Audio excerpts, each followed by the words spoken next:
또다시 부정선거 의혹이 재보선 결과와 함께 터져나왔다. 2일 치러진 부산시 교육감 재선거는 진보 성향의 김석준 후보가 16개 구군 전 지역에서 승리하며 당선을 확정지은 결과가 나왔다. 하지만 이 선거를 바라보는 국민의 시선은 뭔가 개운치 않다.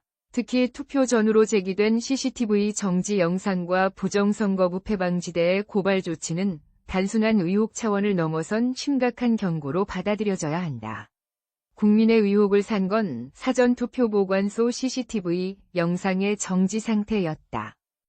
부방 때는 부산 연제구 등 복수의 지역에서 보관소 CCTV 화면이 7시 59분에 멈춘 장면을 공개했다.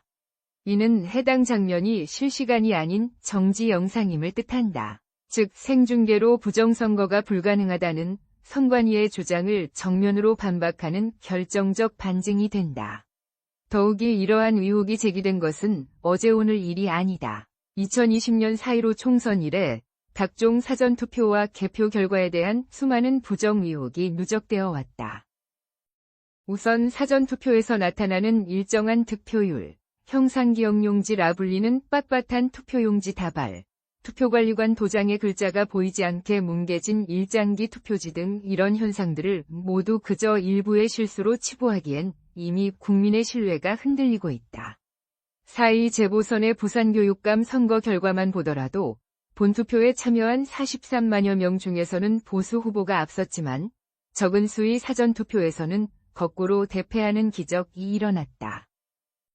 이렇듯 통계적 확률로 설명될 수 없는 사전투표 결과의 사례는 부정선거 의혹을 제기하는 쪽에서 지금까지 무수히 지적해온 내용이다.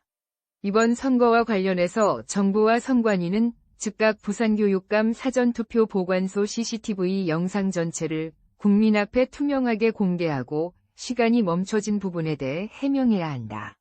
중간에 방치된 그 시간에 어느 누구도 조작이 없었다고 단정할 수 없기 때문이다. 이제는 더 이상 미룰 수 없다.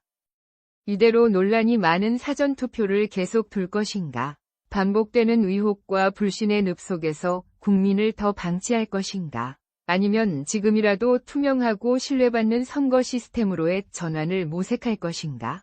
정부와 선관위는 결단을 내리고 국민의 신뢰를 되찾아야 한다. 미국의 동북아 안보 전문가 고든 창의 발언은 우리에게 또 하나의 충격을 던진다. 그는 앞서 대한민국에서 치러진 선거들을 놓고 이 선거는 이미 결정된 것이었으며 도난당한 선거였다고 경고하며 한국 선관위가 화웨이 서버를 통해 외세의 간섭 가능성을 열어두었다는 의혹까지 제기했다. 그가 지적했듯 우리는 더 이상 민주주의라는 껍데기 속에 숨겨진 독재적 기술 조작을 묵과할 수 없다. 한국의 선거가 중국과 북한의 심리전 미디어전 법적 전쟁의 장이 되고 있다는 그의 경고는 귀담아 들을 필요가 있다.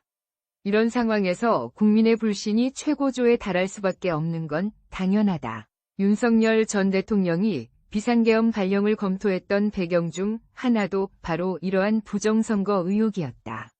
당시 다수의 국민, 특히 20, 30 청년층이 이 문제에 계몽된 것도 단순한 정치적 선동 때문이 아니었다.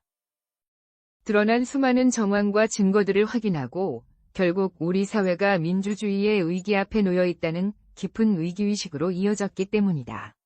지난해 12월 3일 이후 이 나라에서 선거를 바라보는 국민의 눈은 완전히 달라졌다. 더 이상 선관위가 그렇다니까, 언론이 보도 안 하니까 라는 핑계로 진실을 가릴 수 없다. 이제는 이 나라가 부정선거 의혹의 실체를 확인하고 정의와 진실을 회복하는 일에 나설 차례다. 민주주의는 절대 조작 위에 세워질 수 없다.